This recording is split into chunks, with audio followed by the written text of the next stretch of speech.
The alarm on the pediatric ICU monitor refused to stop screaming. The hallway smelled of bleach and desperation, and the fluorescent lights buzzed overhead like they too were exhausted from the weight of what was happening inside that room. 9-year-old Arabella lay in the bed, her small body wrapped in wires and tubes, her chest rising and falling with a fragility that made every nurse in the wing move a little more carefully, speak a little more softly. Her skin had gone pale, the kind of pale that makes parents stop breathing for a second when they look at their child. The doctors had been honest, brutally, quietly honest, that without a very specific blood match, one with a rare antigen pattern that appeared in fewer than 1 in every several 100,000 people, Arabella would not make it through the week. Outside in the corridor, a man in an expensive suit paced back and forth, his phone dark in his hand for the first time in years. Richard Dare, a man whose name sat at the top of skyscrapers, could not buy his way out of this room. He could not negotiate or restructure or delegate his way past the grief swelling in his chest. He simply walked the length of that hallway, back and forth, praying to a God he wasn't entirely sure he believed in, asking for a miracle he felt he had no right to request. But somewhere across the city, in a neighborhood where the streets were cracked and the corner stores stayed open past midnight, a man with grease-stained hands was sitting at a sticky kitchen table, helping his 9-year-old son with long division. His name was Mason Rudd. He had a laugh that came slow and a heart that ran deep. He drove a truck with a cracked windshield he kept meaning to fix, and wore the same 3 flannels on rotation through the week. He was not a man the world paid much attention to, and that was something he had long made peace with. Mason had been a single father since Jace was barely old enough to walk.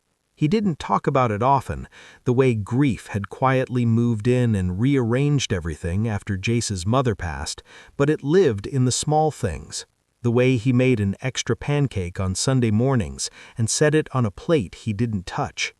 The way he kept a photograph tucked inside the visor of his truck. He had learned how to carry sadness without letting it crush him. He had learned how to find warmth in small things, in Jace's laughter when a cartoon made him snort, in the smell of coffee on a cold morning, in the satisfaction of fixing something broken and watching it run smooth again. He found joy in that, in fixing things. His shop was small and always a little cluttered, but everything in it had a purpose. Customers came to him because he was honest. He didn't overcharge. He didn't pretend something needed replacing when it didn't. He had built a quiet reputation in the neighborhood as someone you could trust, and in a world full of noise, that kind of trust meant everything to him. But Mason carried something else too, something older than the grief of losing his wife. A bruise on the soul that had never fully healed.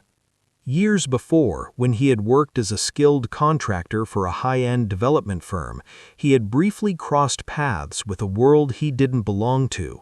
Marble lobbies and glass conference rooms and people who measured your worth by the cut of your clothes.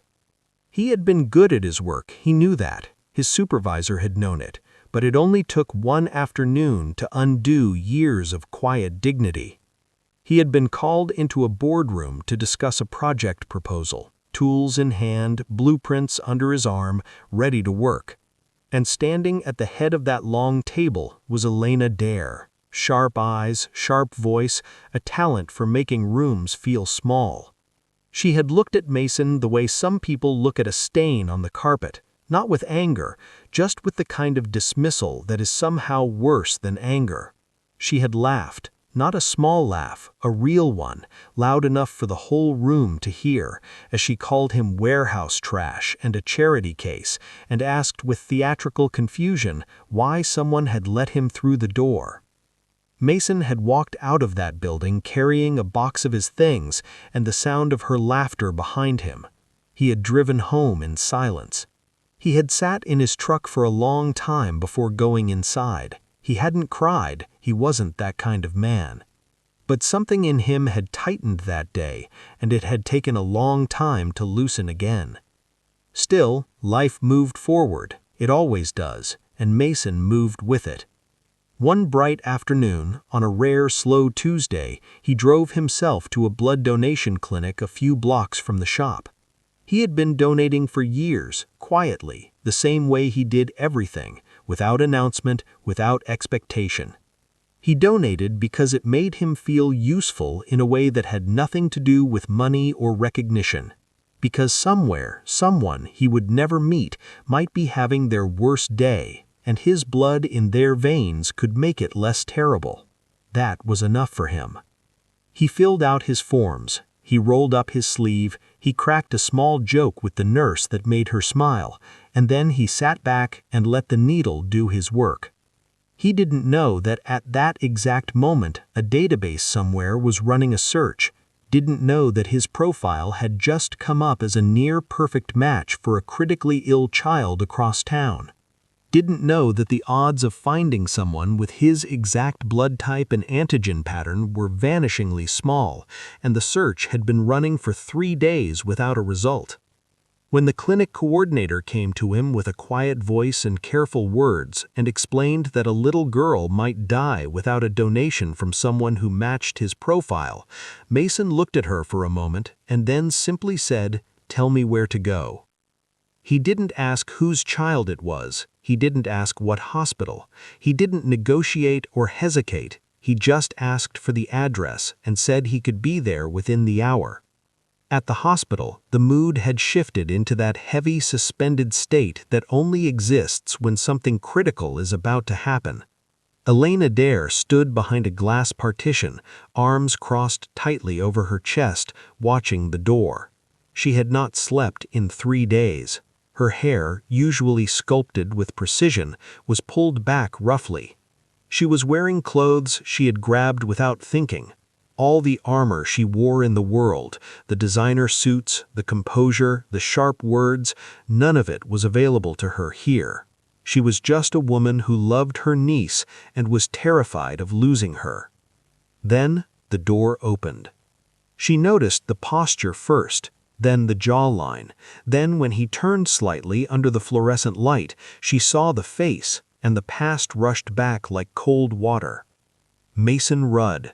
The man she had laughed at in that boardroom, the man she called trash, standing in a hospital hallway in a flannel shirt, a small bandage already being prepared on his arm, calm as still water. Here to save the child she loved. The shame that moved through Elena in that moment was unlike anything she had felt before. It wasn't embarrassment, it was deeper than that. It was the feeling of truly seeing yourself, not the version you perform for the world, but the actual truth of who you've been and finding it unbearable. Mason's eyes found hers through the glass. He looked at her for just a moment. He didn't smile. He didn't look away with contempt. He simply gave a slow, quiet nod, the kind that says, "I see you and I'm still here." And then he turned back towards the nurses and let them do their work. The transfusion took time, as it always does. The family waited. Richard Dare sat in a chair with his elbows on his knees and his face in his hands. Elena stood at the glass and watched and prayed in the same fragile way her brother was praying. And then, slowly, beautifully, the monitors began to stabilize. The color came back into Arabella's face the way light comes back after a long storm, gradually, then all at once. The doctors exhaled. A nurse pressed her lips together to keep from crying.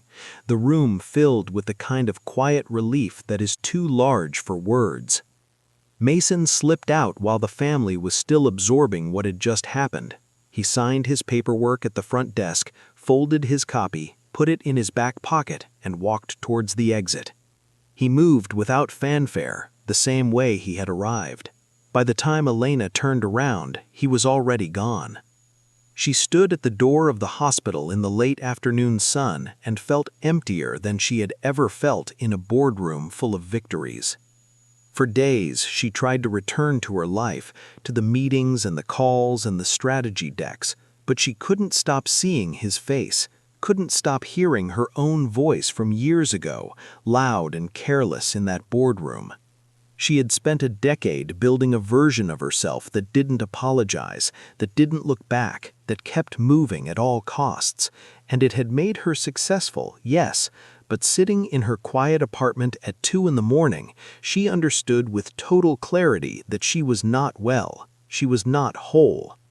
She had confused strength with hardness, and somewhere along the way she had lost the softer things, empathy, humility, the ability to see another person and recognize their worth.